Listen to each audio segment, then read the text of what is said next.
better. Okay, go ahead and call the meeting to order. Would all who wish join me in the Pledge of Allegiance?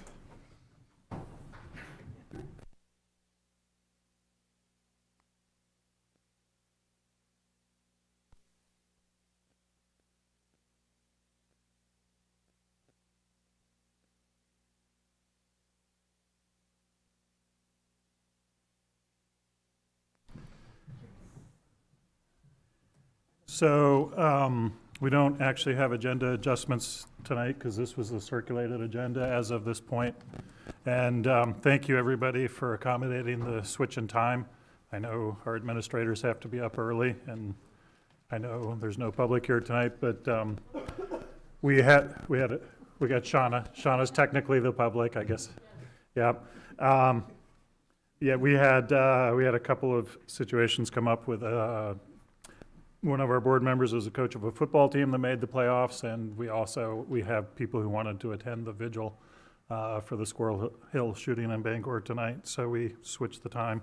Appreciate everybody's accommodation. But because of that, technically this is an emergency meeting. We have to go with the published agenda unless we suspend the rules, but unless somebody else knows of something, this is the circulated published agenda and there's nothing to add to it. So everybody good with the agenda? Okay. All right, next up is minutes. We have the minutes from the October 16th meeting. I would make a motion to adopt the minutes as presented. Is there a second?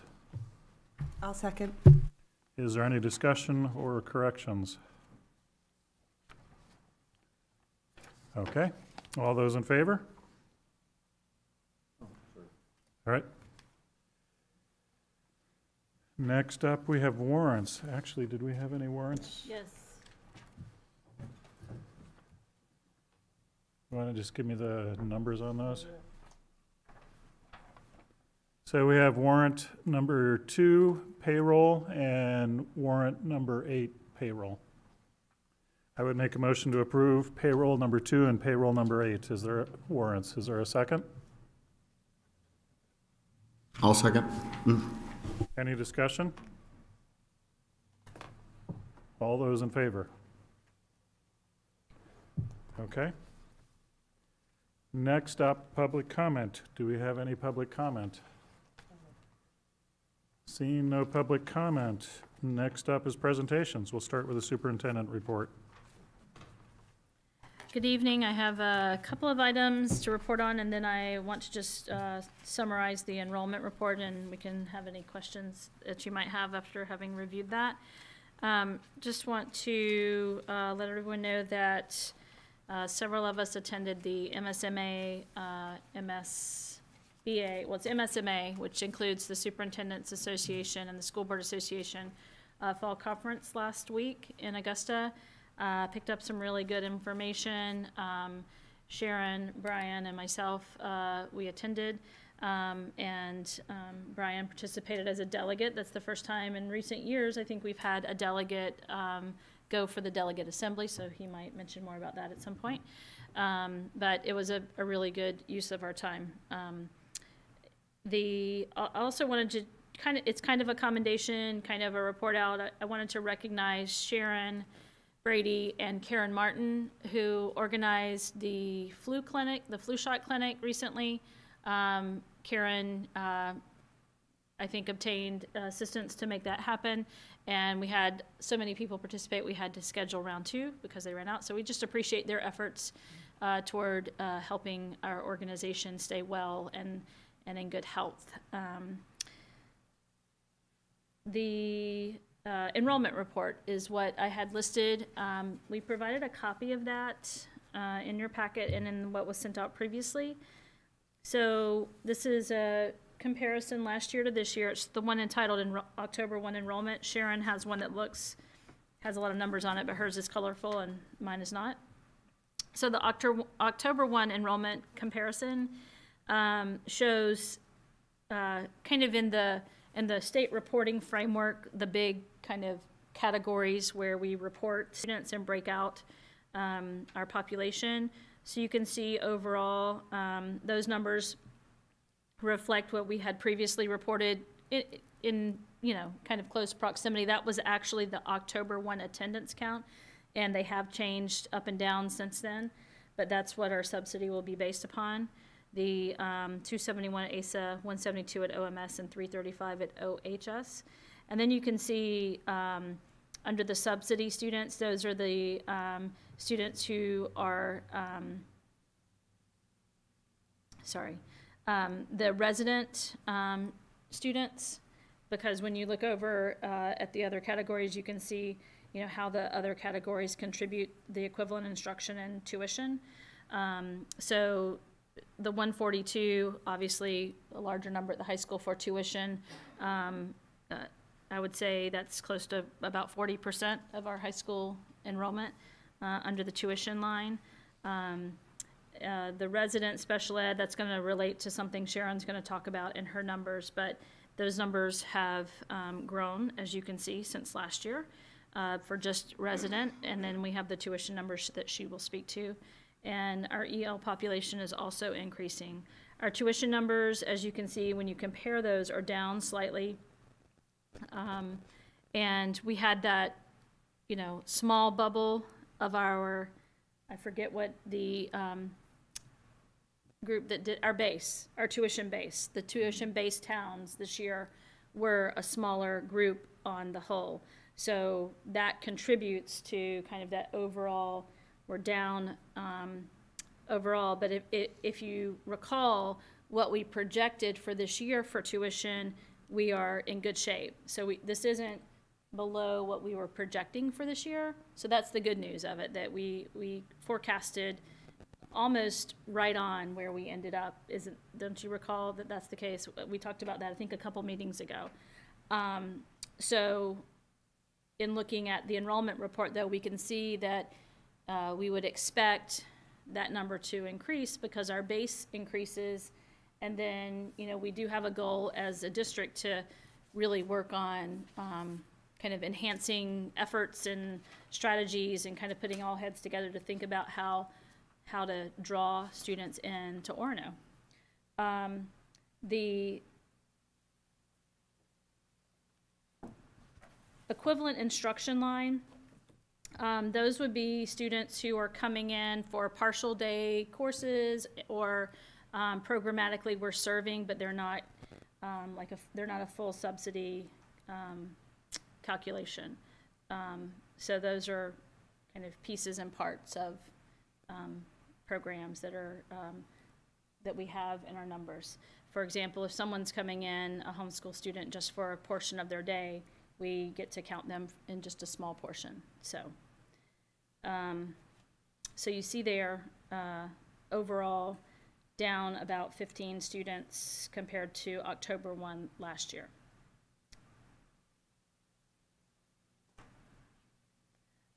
While the numbers on this sheet look very simple to put together, they represent a lot of work by a number of individuals. And I think our team does this kind of in spite of our SIS system. They've learned how to do it with workarounds that have to be put into place because of kind of the archaic nature of our system.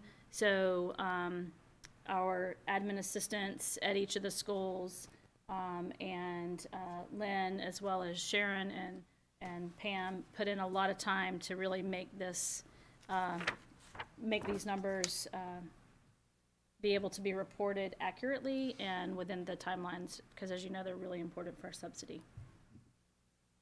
Do you have any questions or comments? I just have one question there. Yeah. Is the equivalent? It's like really loud. Is the equivalent, I'll talk softly, the equivalent instruction, is that the reason why the ASA number doesn't add up? Because when I add those numbers across, it should be 272, but it adds up to 271.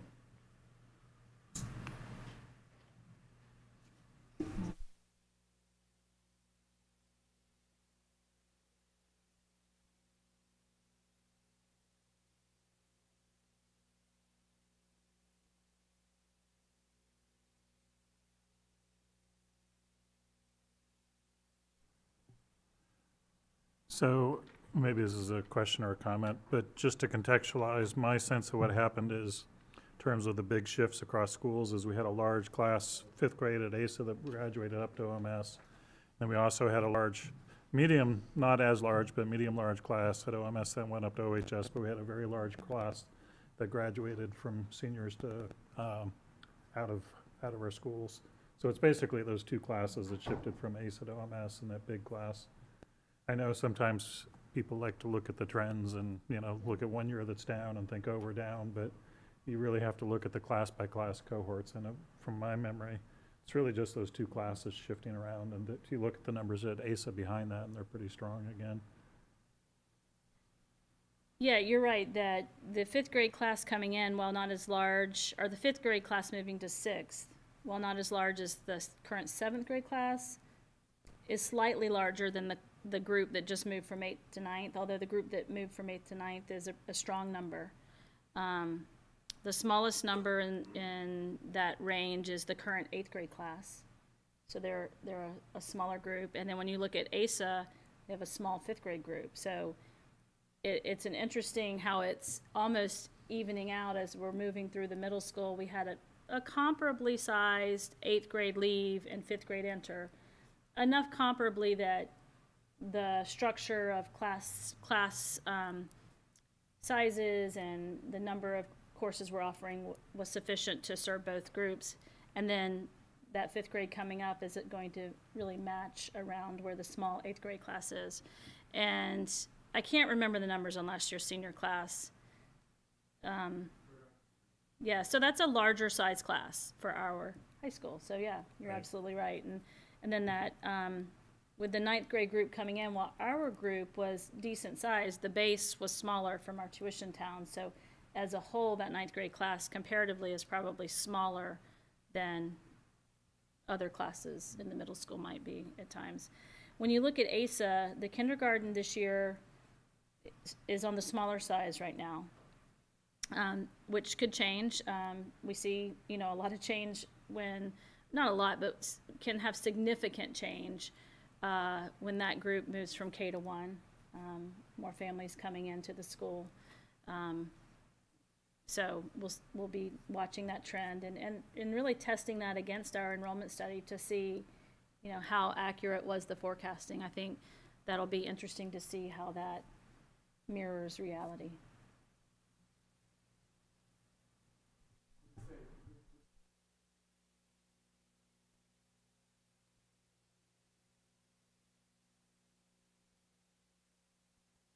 Yeah, just for the benefit of those at home, Red just mentioned that the senior class includes the international students, so it's usually inflated by about 10. And it was a group of about 100 last year. Any other questions?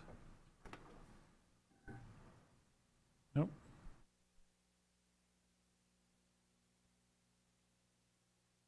So the kind of the complementary side of this, Sharon has the report that she's given, I know she gave it last fall, that looked just like this and has this year's update for us. And as I've heard her say, business is good in her realm. It is, I think. Can you guys hear?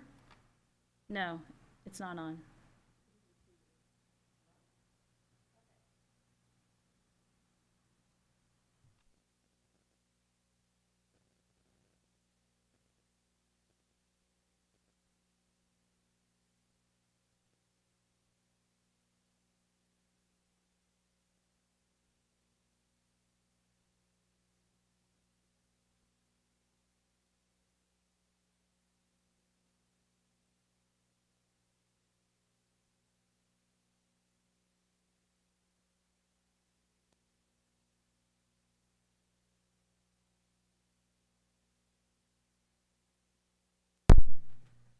Thank you.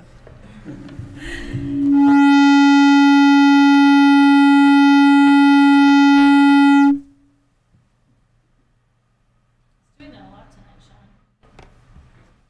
Sean. That's all Thank town. you. That's all town, not me. I don't touch this thing. I make it work. All right. So on October 1st of this year, we have 194 students with IEPs, counting both resident and tuition. If you look down the column that is by grade level, I have listed out by grade level the number of students who have IEPs. For example, in kindergarten, we have 5 total IEPs out of a population of 37 students. Our first grade, we have 19 IEPs out of a population of 38. That was a large number of students came in last year in our program with existing IEPs through CDS, and then we found we needed to place some others.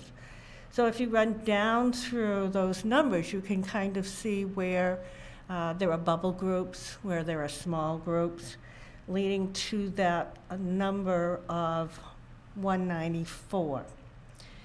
Now, if you look on the other column to the right, you're looking at the number of students who have superintendent agreements. And this year we have a total of 44 students in our school district with superintendent agreements. Last year we had 52.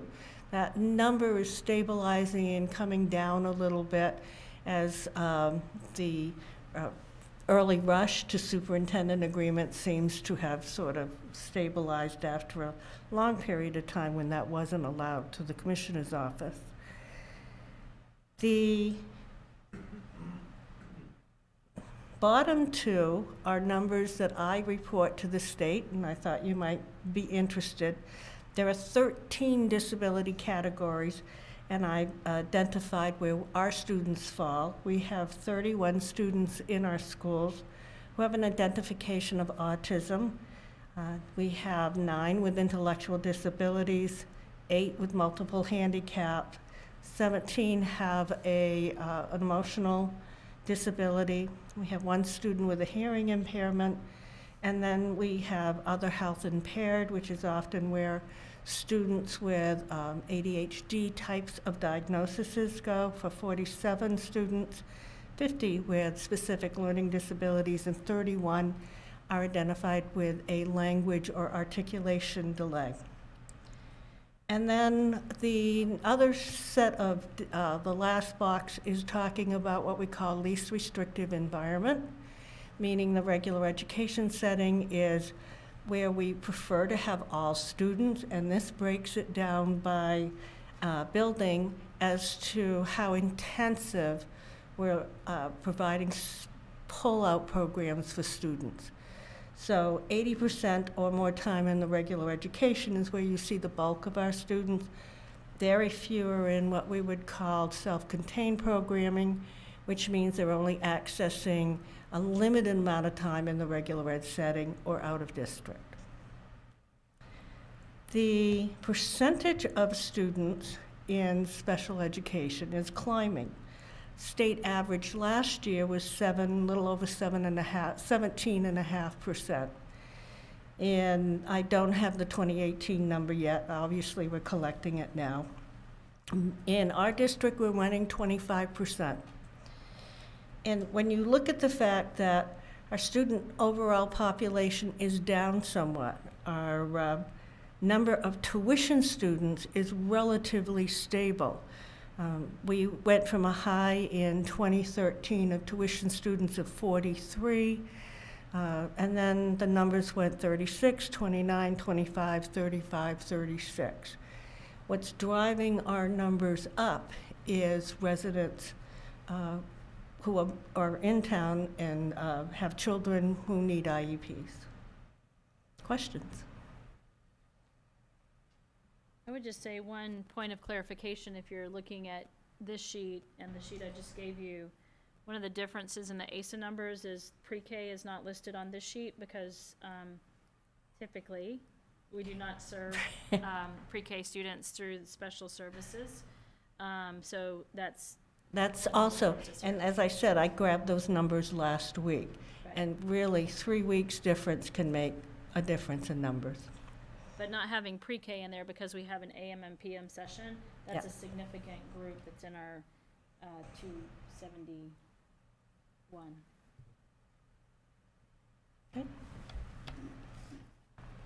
Any other questions? I'll just say thank you. This is very helpful to see this breakout and understand where Thank things you. are headed with special ed. And my comment about pre-K, that they typically do not serve pre-K in special services, that's a kind of a story for another day that we'll need to come back to you to talk about with some shifting that's happening at the state level and some need for programmatic services that we might be taking on and are starting to take on a little because we see needs that are not being met. So just more to come on that. Okay, anything else in your reports? Nope. Next up, discussion items. So, sounds like our microphones are behaving again. Thank you, Sean. So first up, we have the facilities discussion. As you'll recall, we got the reports from PDT last meeting. The big thing we have to do tonight is the public meeting is on November 13th, so we have to just make sure we're all on the same page about what we're doing for the November 13th meeting, and then after that, we have a workshop, and then end of November meeting where we're actually going to have to get back into some scoping about what we want to do, and we will probably also want to approve a contract. Meredith and I were just working through this. It looks like we probably will have to do a new contract and bring that to the board in December. So that would launch that second phase where we're actually getting into detailed drawings and detailed cost estimates, but we would want to give some scoping before we went into that. But for tonight, really the main thing we have to do is just make sure PDT is going to probably do the presentation, but any feedback about what they should include in the presentation, any feedback about what we want to ask the public, how we want to structure things with the public, any feedback, how we want to present things, do we want to put bond numbers and mill rates for this public meeting or leave those out, all those kinds of, it's basically feedback about what we would like to present to the public meeting. So, floor is kind of open to anything you wanted to add to that, Meredith? Well, I just wanted to add two things. One is how we're advertising for that, and the other is about kind of the virtual tour idea. But I can wait and talk about that after you talk about your thoughts on the meeting. But I'm happy to talk about it now. That would help you. Yeah, so we've started several advertising elements. Rachel, who is a whiz with designing, like graphic design, I've learned, has designed a flyer and worked with a local print shop to do printing and a direct mail. That was a lot better use of our money, we thought, than a Bangor Daily ad that is about equivalent for cost, and it would reach every home in Orono. So we're going to have that, and it will be mailed out this Friday? Yep. So this Friday. So that's one of the biggest investments monetarily that we're doing around the advertisement. We're doing a lot of other smaller things on Facebook and Twitter. We've punched it out twice already, and we have it on a recurring kind of sending it out again several more times before the event. We have a ribbon on the top of the website. Some of the newsletters have already had it in there. I'm going to ask, principals to begin embedding it in their correspondence out. We're going to put it in our newsletter that's going out in the next week. Putting flyers around town in visible places.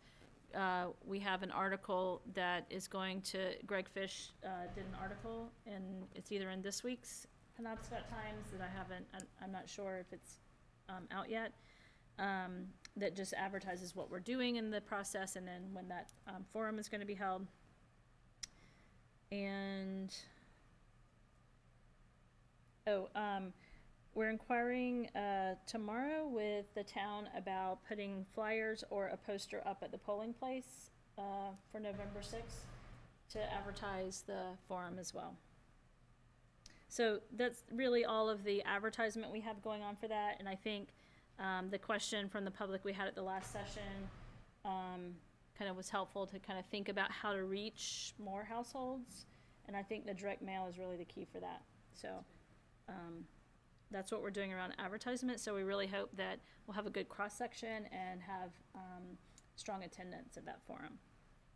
Additionally, Sean has taken on the creation of a virtual tour showing kind of behind the scenes, behind the walls look at our facility.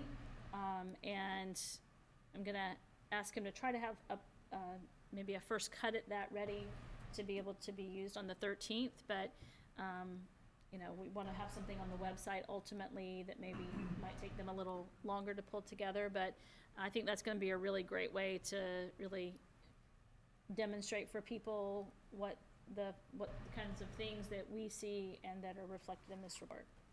So those are two things that we're working on. And I would just say with the forum,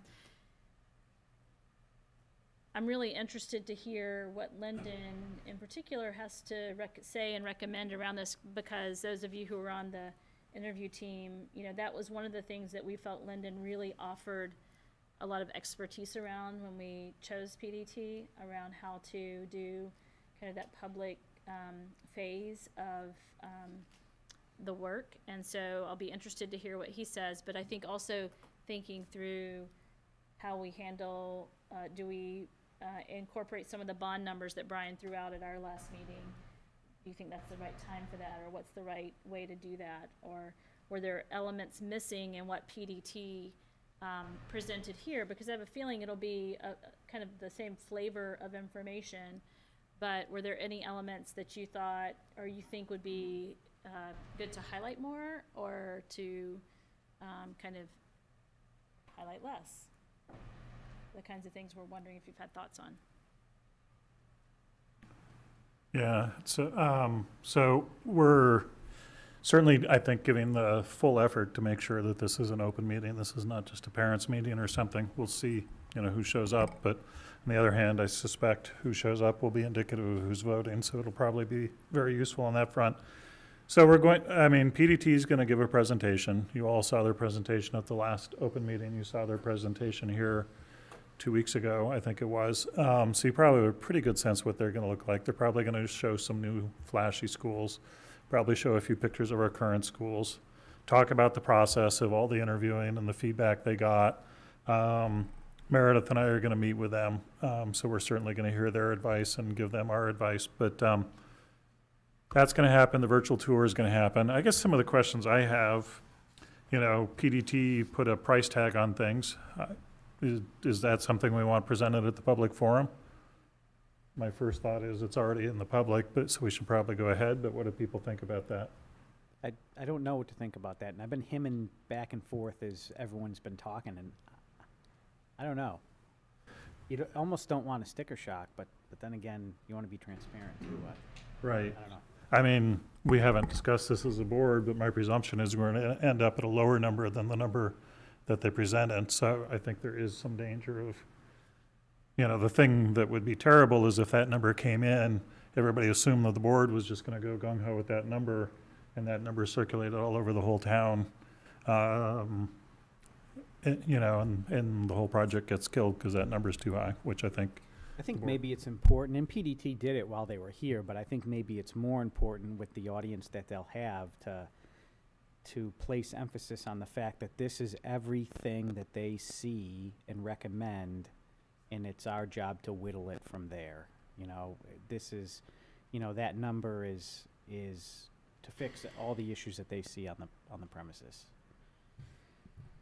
I mean, I think that the number's already out there, so Yeah. I think that combined with the need to be transparent means that we have to present these numbers. I think it's PDT's job and also our job to make sure to provide, as Jake pointed out, the proper context for this. That this is the starting point. This is not what we're going to be asking you to fund. We recognize that, because really what we want to hear from people who come to the meeting is we're not going to do all of this. So what do you think as you look at what the recommendations are and what the totals are on these. What are your thoughts on, how much of it should we do? What should be the priorities on that? I mean, that's what we need to hear so we can make our decision. So I think we should definitely give the numbers, but we have to make sure that both PDT and we provide the proper context so people understand that, and also so we can get what the voters of Orono think, so we can make the best decision we can make. Are we going to have some way that people can give their feedback later, like not at the forum?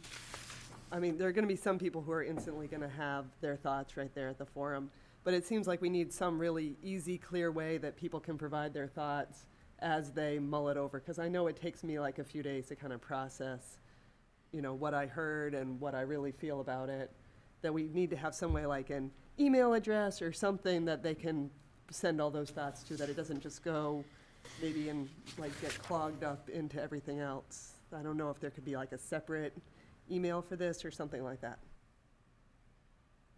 I mean, PDT has talked about, they've done things like that in other projects, so I think they would be very open to that, and it could be as simple as a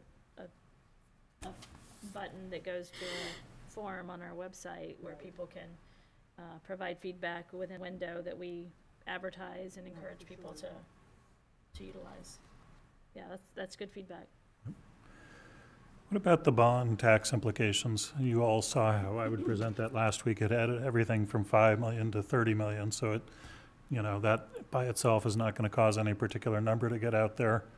I tend to think it's a matter of public record how that's calculated. Somebody could calculate it, but I've also, Mark was through these scenes with me where people were completely making up bond numbers to fit their agenda. So Yep. what do people think about? On the other hand, they're going to look at that and they're going to see tax implications ranging from whatever it is, $50 a year to $500 a year. Is that something we want to put out at that meeting? I have copies if you guys want to see it again.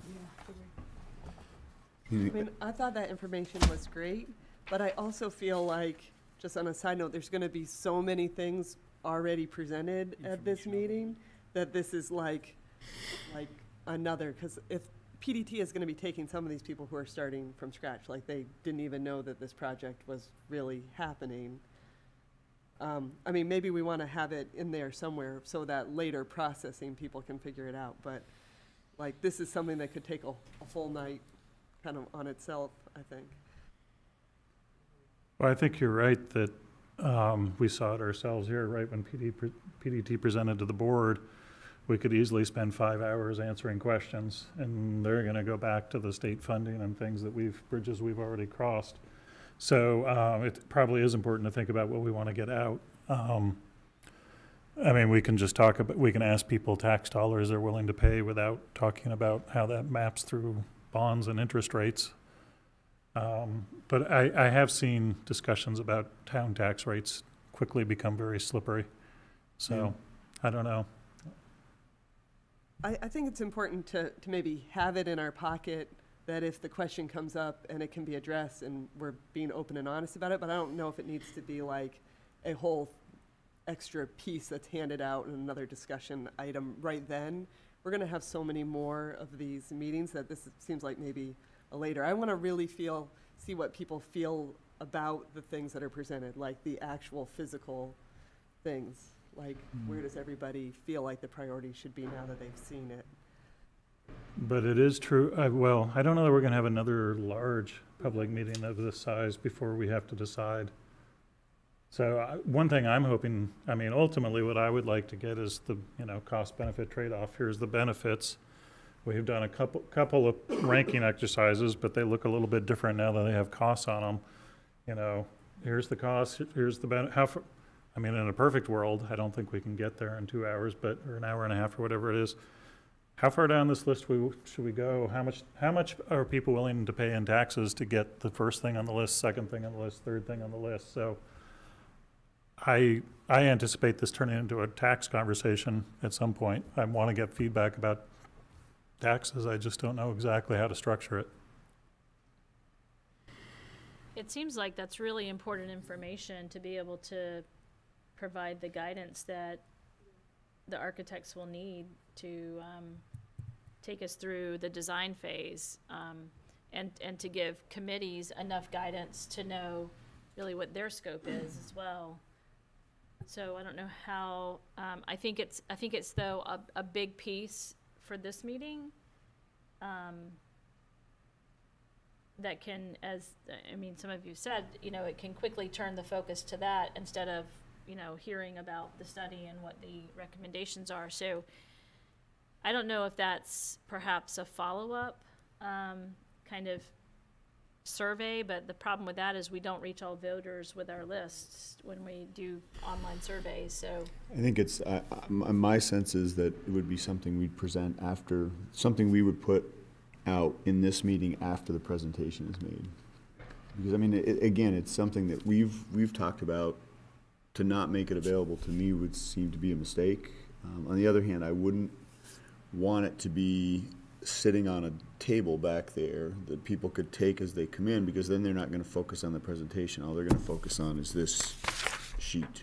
Yeah. Right? So I think it's something that we provide, but we provide it after the presentation's done. Whether it's after questions or before, I'd probably even make it after questions, and then we could say, well, okay, now you've heard about what the architects have found, what they've recommended, you've had your questions answered. Obviously, this has to be funded.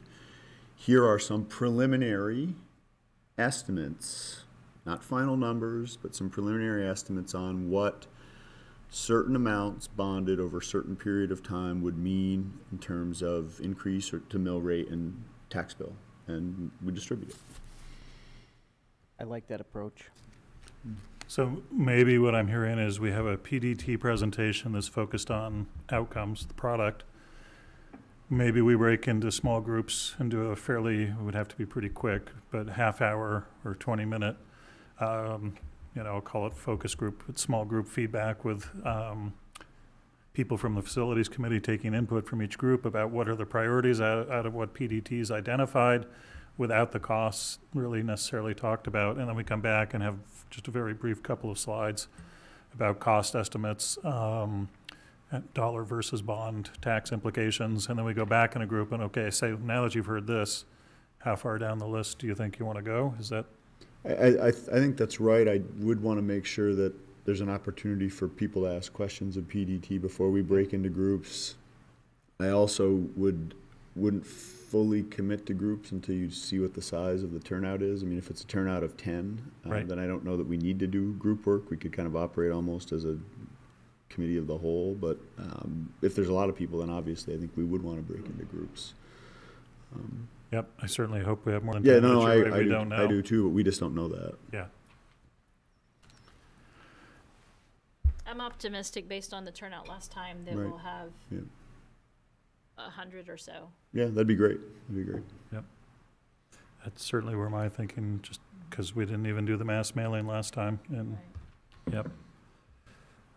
All right, well, I mean, that seems to me like a workable outline to have a PDT and product focus, PDT presentation and Q&A and the tour, virtual tour, and then a product discussion, sort of prioritizing one last cut, and then come back and have a brief financial implications discussion, and go back into the focus groups again.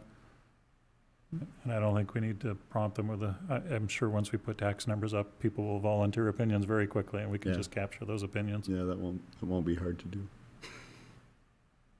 Does that sound like a plan for everybody? Do you all feel like you're ready for this meeting? Is there more questions you have, more preparation you want to have before we go into this meeting, or before you start to get deluged in the grocery store with questions about this project? I don't necessarily need it before this meeting, but, and I know that the two of you are already pursuing this and have been in your meetings with PDT, but I would, at some point, before we put a number out there to be voted on, I would like a more detailed, I guess I'd like two things from PDT. One, I would like a more kind of detailed list of what, in their opinion, for each of these three schools could be saved out and have a good chance for getting revolving renovation funds. I'd like more clarity on that, because I feel like I don't know that, and then potentially they were looking at $6 million. So I'd like to know more of that. And I guess the other thing I'd like is some kind of a ranking, and they did a little bit of it in the presentation, but I don't think it was a hard ranking. I'd like a ranking of, they mentioned, there's some things that absolutely, in their opinion, have to be done. I think like a lot of the electrical was like, ooh, like this is scary stuff. Like, I'd like more detail of, okay, out of the things we found, okay, the electrical really has to be at the top of the list because it's a problem. And someone mentioned the lintels falling on someone's head, right? Okay, that's obviously got to be a priority. But I'd like more detail on that of, okay, these things need to be done now. Like immediately, they're really pressing safety concerns or legal concerns or whatever. And then, so I don't know if they wanted to make like 3 categories. And I don't know how they'd want to do it. I'm open to how it is, but I'd like greater clarity on that. I think they did have from the architects or from the engineers priority 1, 2, and 3, and then they're all lumped together and just Is that somewhere in here? It is in this. Oh, it is. Okay. Yeah, I can find the page for you, but Okay. So I it's in the didn't- reports, like the Goral report and the Goral Palmer and the whatever the other firm was. Their reports actually did have prioritized Okay. numbers. Well, maybe if they could have those pulled out for the meeting, or we could have those pulled out for the meeting. Just in general, one of the things I'm taking as I'm listening to Mark, because I do think I hope it comes out in the virtual tour too, but one of the things we need PDT to talk to is that, the deferred maintenance categories. I mean, we don't need PDT to help sell a sports facility or a performing arts center. Those are gonna sell to certain people or they won't sell to certain people, but, everybody has in their mind what those are, but I think there's a deep lack of awareness about exactly how much deferred maintenance there is. And so I think, again, I hope the virtual tour catches it, but I also hope that the PDT presentation really helps us emphasize and make people realize the state of that. I can't find it right this second, Mark, but I'll find it for you before we go. It is in here somewhere. But yeah, getting PDT to talk to that would be good. We had talked about getting PDT to give us a little more information about what they think in our list of recommendations holds the best promise for a funded revolving renovation application. And so we'll try to get them to give us that feedback. Looking at the list, the MSMA last week, we got a list of the funded projects from the last round, which was about a year ago, that was done. And the highest amount was $1 million, Yeah, for any school. So, they clearly had scaled some projects down to spread it out across districts, I think. yeah, so it looks like if that's representative of typical, the best you could hope for is about $1 million per school, but that was the high end. So it was anywhere from 50,000 to $1 million. Yeah, when I saw that list, my mind immediately kind of went, okay, 1 to 2 million. And and it also listed what they were for. Roofs came out at the top. ADA was largely next. Life safety, which would include sprinklers, which is one of the major issues we have. Sprinklers have not kept up to date with the moving walls. And electrical were, I think, a very substantial amount of what we're looking at. Air quality is the other thing that was funded that we don't have such a big issue with. But almost everything that we're looking at in the repairs category would qualify. So I don't think we're going to have if what we could actually get is 1 to 2 million, just because of the caps to spread things out. 1 to 2 million total is what I'm thinking we can get based on looking at the list. There were a couple districts that got 3 or 4 school buildings, but they were much larger districts. My best guess is they're going to say we have 2 buildings, $1 million a building. 2 million is total speculation, right? I mean, the whole political climate could change, the whole funding climate could change, but just reading, and we can share that, but just reading through the last list, that was what I walked away thinking is 2 million's the most we're going to get, so 1 to 2 million. But pretty much everything we're talking about doing is priority 1. But they're in the list, and I will scan it and send it to you because I found it really interesting.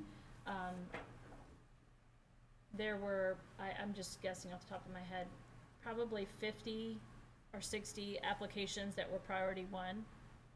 And I think they funded about 40 projects total. So there were about a third of the priority ones that didn't even get funded, and not, nothing for priority two. So. Yep. Very competitive. And, I mean, I think we as a district have moved on, but the school building, the major school building fund,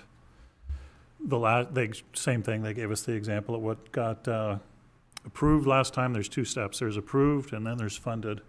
And the funded happens as the old bonds roll off. They put out new bonds. And they, so this was 6 years ago, the last time one of these was run. And they were only taking 2 schools per year off the list. So the bottom line is if you didn't end up in the top 10, you could have gotten approved and then waited for 5 years and never gotten onto the funded list. And then you started all over again. They reset the project every 5 years. So, I mean, I walked away convinced we made the right decision about major school building funds, that was just a non-starter. We could wait decades for that. And even best case scenario, we're waiting 10 years for that. And and they're only going to do 10 schools over a 5-year period. So it'd be extremely competitive. But I did think we would get a couple $1 million, $1 or $2 million in revolving renovation funds. Totally speculative, nothing guaranteed. But that's the impression I got after sitting through this session on school construction. Any other questions people have? Maybe it's worth just recapping the process. So we would sign a new contract to do a concept design. We would spend a lot of time in the spring in the 4 small subgroups: sports, performing arts, ASA, OMS, OHS building, and work through with the architects towards actually detailed architectural drawings, front views, and detailed cost estimates. These are very rough guess cost estimates. And clearly, I think the way we're headed is through that process, we'd have to have some cap in our mind of where we were trying to squeeze things down to. And most of the money is, there's a big chunk of them in the parking lots. And I think maybe, in my mind, that's one of the first places we can start cutting. And some of the major renovation funds, the renovation, we can start to get some state funding for that. But most of the rest of the money is sitting there in these kind of reconstructions of the cafeteria and the core entrance, right? That's what was it, 15 million of the whole thing? Anyway, it's the big chunk of the money. 16 million out of the whole thing is in those projects. And those are the ones where the cost estimates are the roughest. They're just some hand sketches and some quick estimates. So we would have to set how much money can we do realistically and be actively managing those 4 committees down to whatever it is we think we can afford. So that's what and then, if we stick with our current schedule, that turns into a decision by the board about how much to spend on a final plan that's given to us by PDT, and we put a bond out. So that's the process we're looking at going forward. Any other questions? Anything else we need to do to prepare? Nope. Okay. Next up, timing of superintendent evaluation. This board, for as long as I can remember, has done it in November, December. And there's a state law, if we're not going to rehire a superintendent, we have to give them notice by December. On the other hand, it's been pointed out that we have a contract that extends at this point, well, as of December, will extend for 18 months, basically through June of 2020. So we're not in that situation of needing to give notice, so that law does not need to directly drive our evaluation process. And this has all come through conversations with Meredith. Obviously, I'm not springing this on her. Some of this was things she pointed out to me, actually. But so just a question about when the board, if we want to do it in November, December, as we've traditionally done it, we got to get the survey out, right? And the calendar is starting to tick pretty quickly in terms of getting the survey out. We have to do it with the teachers by contract, and we do it by policy to the larger stakeholder group, and we have to get the surveys back, we have to do ours, and, you know, it's a bit of a time process. So if we want to stick with our traditional schedule, we pretty much have to start in the next couple of weeks. The alternative is we put it more in alignment with the other evaluations we do, primarily with the principals in the spring. So I just wanted to get board feedback about which schedule they, I mean, I personally could argue it either way. I don't have a super strong opinion, but we have to decide as a board when we want to do it. And anything you want to comment on that, Meredith? I think your preferences in that are going to factor pretty large in the board's decision, so. Well, I would say that last year it seemed awkward timing because I felt like I had just started and we were having that work. Now that I've, you know, have a full year of work, it doesn't seem as awkward to be doing that now. So, I mean, I think there are reasons for both sides of this. I do think that spreading out the surveys has some merit so that we're not hitting people all at once with that. So I'm fine with leaving it the way it is, if you guys feel that's working well. But we, I guess, shouldn't feel like our hands are tied to that if we feel like there's some reasons to change it. So I'm fine with leaving it if you want to. And of course, it's not black and white, right? We could slide it into January and February, which is traditionally a little less busy. So that's another option too. What do people think? When do we do the principal ones? We traditionally have done them to have evaluations in the May, June meetings, so it was kind of like get through the budget and then do the principal evaluations. Survey's about March. So March, Survey in March, yep. April. I mean, I don't necessarily feel that there's any reason why we have to do it, the superintendent evaluation this year, and stick with the current deadline of November and December. That being said, I have pretty strong concerns about doing the superintendent and the principals at the same time because you're conflating the two in the minds of people, and that's not what we want. So I guess if I had to do one or the other, run them at the same time as the principals or keep it in November, December, I'd keep it in November, December. But it does sound like there might be a third option, which is split the difference and maybe do January, February, and then keep the principals where they are, which I guess the one thing I don't want is I don't want them all to run at the same time. So. Yep, I agree. Survey responses are going to get very mixed up. Remember, we have a board survey in here somewhere too. I mean, one proposal is to run the board survey in November, December.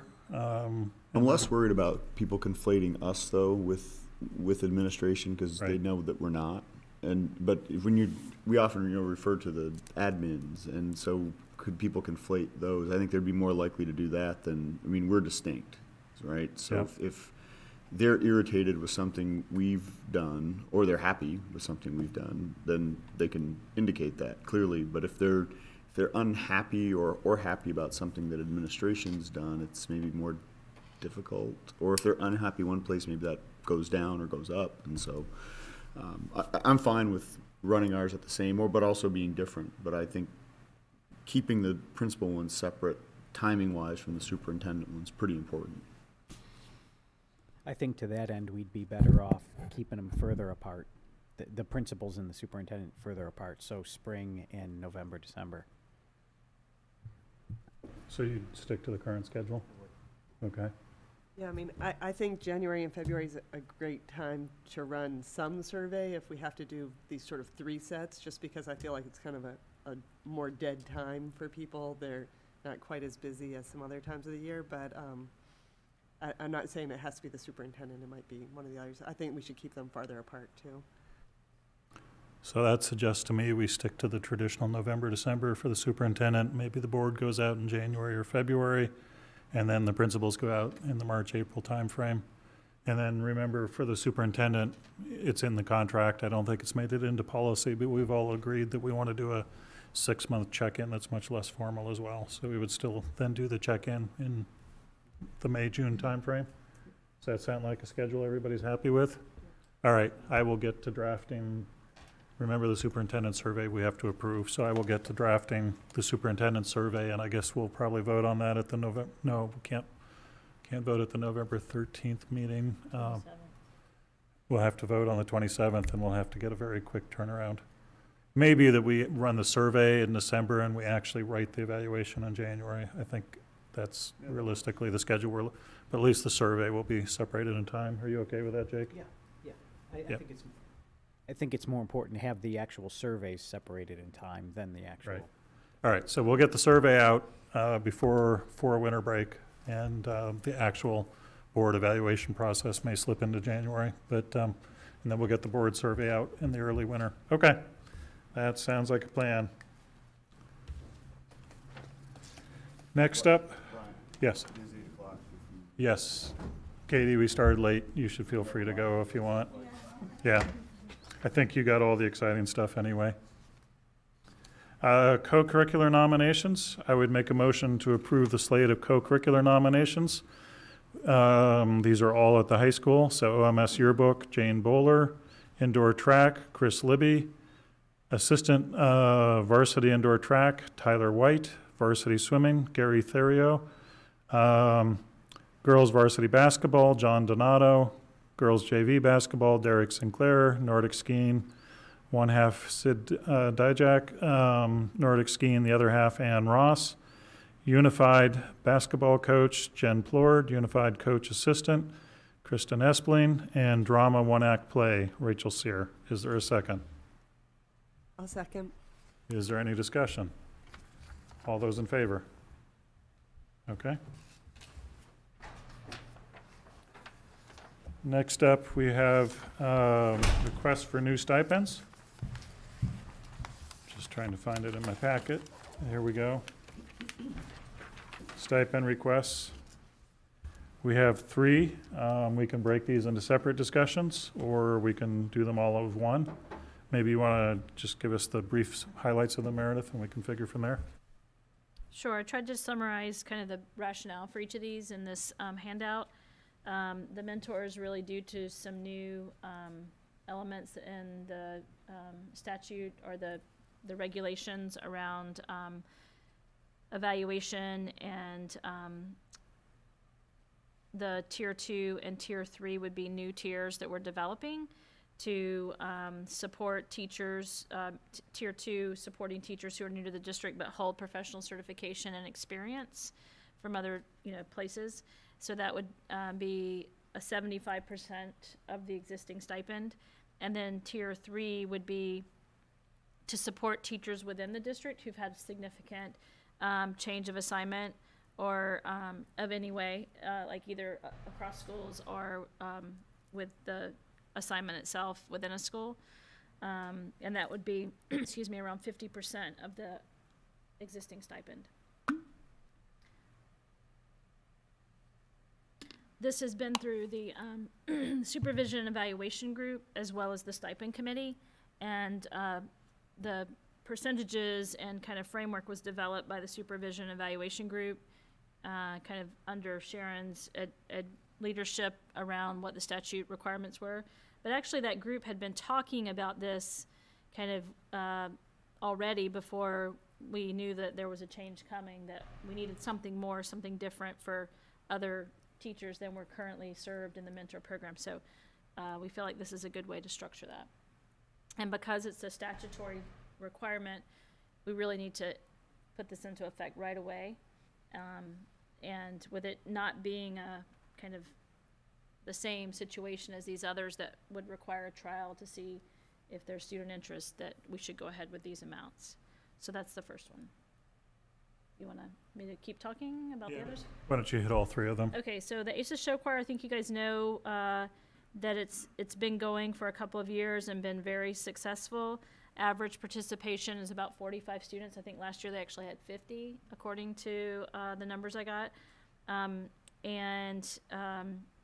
They've had a couple of different models for kind of the adult supervision piece. It's really, the program is led by 2 high school show choir students who kind of volunteer to do that. but the adult supervision is really critical because there's, you know, just a need to have that with that many students. And so last year it was a shared position by 4 teachers.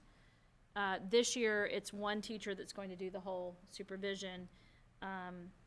And, you know, we really feel like it's time to move that into that trial mode because it's clearly successful and I think something that is sustainable. So we're recommending that it be able to go with the 250 trial phase for this year. The Nordic Ski Club at Orono Middle School, that also has been in existence for a while, though not as a formal OMS offering. It's been sponsored by volunteers from the community and under the umbrella of the Penobscot Valley Ski Club. And they've had, as you can see, an average of 10 to 12 students participating, and I think that it's been around for more than 5 years. Yeah, so at least back to 2010 and maybe before. So the group had approached the middle school, Heath, and asked if we would consider taking them on as a school group. The advantage for them to have us take them on is, number one, the students wouldn't have to bear the cost of a Penobscot Valley Ski Club membership, which is required for insurance coverage. And so that would be a savings to families. And it's also, I think, an important part of the feeder program for the high school program, which is very successful, and really to formalize that group in a club at the middle school seems like a natural next step. They actually asked to be a team, but the stipend committee really felt like a club was the right step to take with that group. And so there still would be some costs that the families would have to incur around either rental of equipment or providing their own equipment, which that's how the high school team works, as we understand. And we wouldn't provide uniforms for this group. And the competition element is voluntary in this, and there's quite a bit of travel because there aren't a lot of teams around us. So it really works more as a club with some opportunities for competition. I think Aaron knows a little bit about it from your perspective as well, and you serve on the stipend committee. Do you have anything to add about that one? Or Heath, if you have anything to add about that one? Because that one's there are a lot more nuances to that one too. Yeah, I mean, I haven't talked to the coaches or anything or heard that aspect. I was just saying, like, we know some of the kids, and it seems like they like the aspect of going to competitions or not going to competitions, but just being out there skiing. So if they were a team, they'd have to go to competitions, but as a club, they have the option. Is that the difference? That's kind of what we felt out at the committee, that, yeah. Yes, there was a much longer information sheet put together on this that Heath was instrumental in putting together, so I summarized it, but Heath's nodding, yes, that was a key difference. The original request was to be as a team. Yes, that's correct. And now that the recommendation is a club, how do the people that made the proposal feel? Are they happy with that arrangement, or? Yeah, absolutely.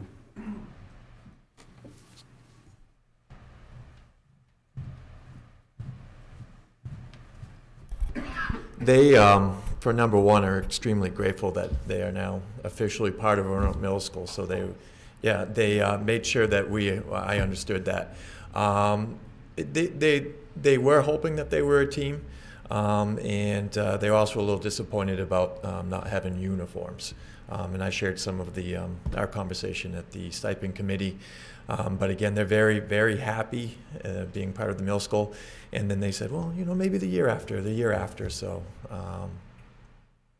yeah. I guess that was my second question, is if we approve it as a club for this year, would the goal still be eventually to transition into team status somewhere down the road? Possibly. I reminded them it's still kind of that pilot year. So a lot of what they're going to be doing is, when talking with the kids. From what I hear, I'm not a Nordic skier, but their uniforms are pretty unique. And some of the questions with the stipend committee was, would middle school kids be comfortable wearing those? The other question is, do you want to compete? How many of our kids want to compete? So they know this year they're going to gather a lot of information, and I said to share it with me, and then I could probably give you a better answer at the end of the season. Yeah. Yeah, welcome. So I guess I'm going to go ahead and make a motion to approve all 3 categories of stipends. I guess the last 2 would be single positions, but the first one could be multiple people categories. So I'll make a motion to approve all 3 categories of stipends. Is there a second? I second. Is there any further discussion? All those in favor? Okay. Next up, we have a issue related to employee leave requests. So I'm going to make a motion to go into executive session under 1 MRSA 4056A, discussion of confidential personnel matters.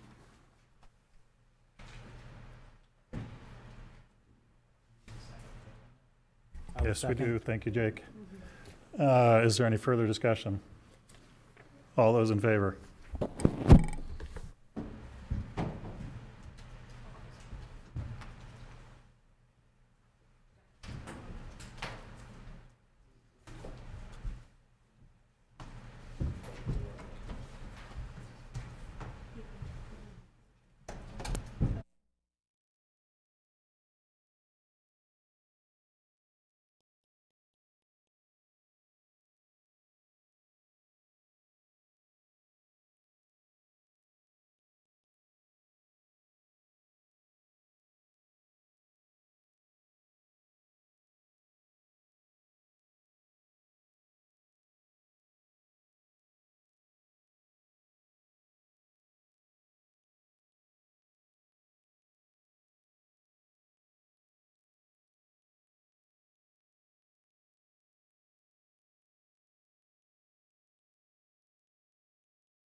Okay, so I would make a motion to approve the employee leave request as discussed in an executive session. Is there a second?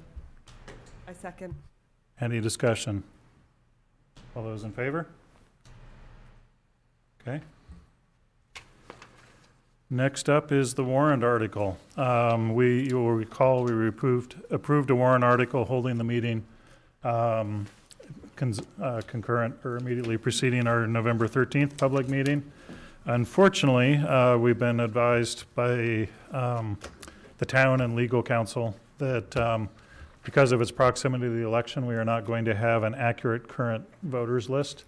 And the town is therefore unwilling to provide a registrar, a voting clerk. And the advice we have is that we probably do not want to proceed without that.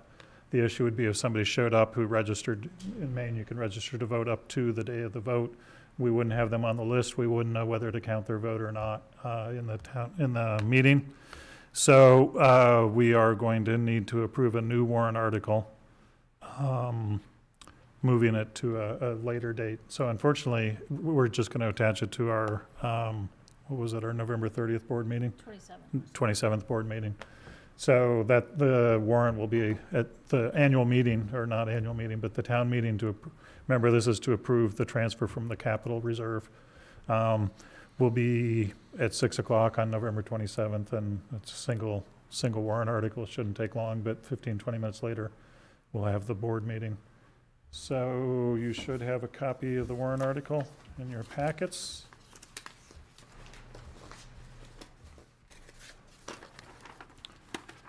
So I move that the vote entitled Vote to Call and Approve the Warrant to Call Regional School Unit Meeting be approved in form presented to this meeting, and that a copy of said vote be included with minutes of this meeting.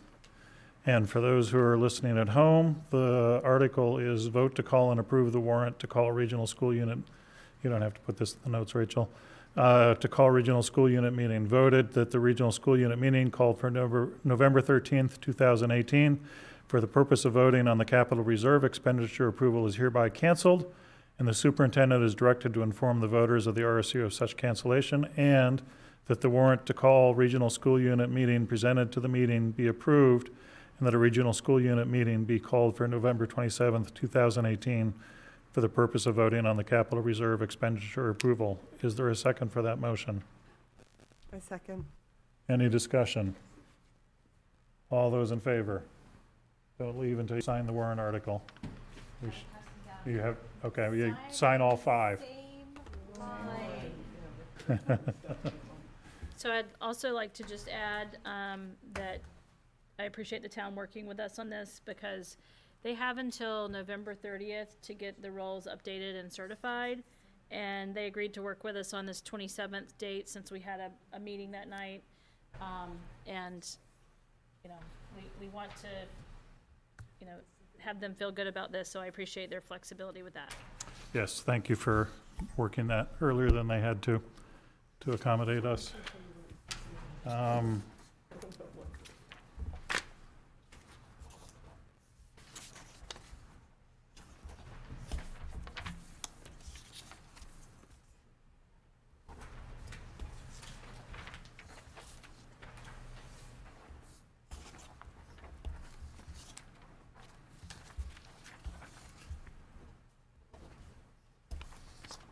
Much easier to do when you're sitting in a line. Yep. Okay, so officially the RSU meeting will be on November 27th at 6 p.m. And the one on November 13th is canceled, although I stress strongly that we still want everybody to show up on November 13th for the discussion about the future direction of our facilities. Okay, next up are policies. We have 2 policies that we saw once already, so they're here for us for second reads. They should be unchanged since our first read. We have not had a policy subcommittee meeting, but policy subcommittee was happy with these on their first reads. And no discussion came up in the board. So I would make a motion to approve policy EFD, RSU 26 school lunch payment / charge policy. Is there a second? I second. Any discussion or questions? Again, this was mostly, right now, Ben is in the uncomfortable position of having to interpret the policy, and a lot of districts do have a policy on this topic, so this is setting the policy. Overall emphasis was making sure that students get lunch and don't get singled out. But there are attempts to make sure that people who can pay do pay. There are also attempts to make sure that people who can't pay are put onto the federal program for free and reduced lunches. Any questions or comments, changes? All those in favor of adopting this policy? Okay. Next up, we have policy JLDBG, reintegration of students from juvenile correction facilities. This is a required policy, and we don't have one on the books right now, so we do need to get it on the books. The changes you see were suggested, they were in the read last time, and they were what were suggested by the policy subcommittee, mostly just based on common sense. Otherwise, this is just the boilerplate MSMA policy. I don't think I actually made the motion today. I just read the title. So I would move to adopt policy JLDBG as presented. Is there a second? Second. Any discussion? All those in favor? Did you have something to say? There just needs to be a comma after guidance counselor where that new change was made. I don't think that had to be in the vote. No, I think punctuation is allowed, doesn't need board approval. Okay. So we now have time for a second public comment. No public comment. We don't have committee updates. I just, since it's fresh in my mind, if people are not in a huge rush, just let you know about the delegate MSBA. So I sent you 6 resolutions that had come out of their policy. It's not policy, it's a resolution committee. These are the official positions of the MSBA when they go advocate with the governor and the state legislature. There was a new one that came in at the last minute. I'm not going to walk through every one of them, but first one was, Meredith kind of already hinted at this, the pre-K students needing basically special needs students are currently funded through the Child CSD, and there is a move to transfer that to the states. We amended the motion to make it very clear we did not want this to just get rolled into the ED 279 formula because we know it's just going to get cut eventually. But there was a strong support for doing that, recognizing that it'd still be a separate line item. So that passed pretty handily. There was a policy that was continuing to advocate for proficiency-based diplomas. That one got a fairly heated discussion. Basically, some of the districts in the state have implemented it and are very enthusiastic about it, and it's working very well, and they were very happy, and they wanted to see this pushed back into being a law and continuing to push for it. But that policy went down about 2/3 against, partly on local district control and partly on we tried it and it didn't work in our district. The other big one was to push to 180 days instead of 175. Most of the country has 180 days of school, an extra 5 days of professional development, and raising the minimum teacher salary to $40,000 a year. That one got split into a days policy and a minimum teacher salary policy. That turned out to be a discussion between districts that have money and districts that don't have money. Both those policies, it takes a 2/3 majority to approve something. Both of those, if I recall correctly, had majorities of greater than 50%, but not 2/3, so those were not adopted.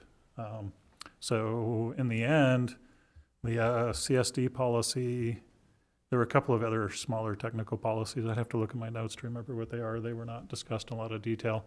Were the only ones that went forward. And then there was this last one that was brought in by a district advocating for a reinstatement of the revolving renovation funds, and that one passed very handily.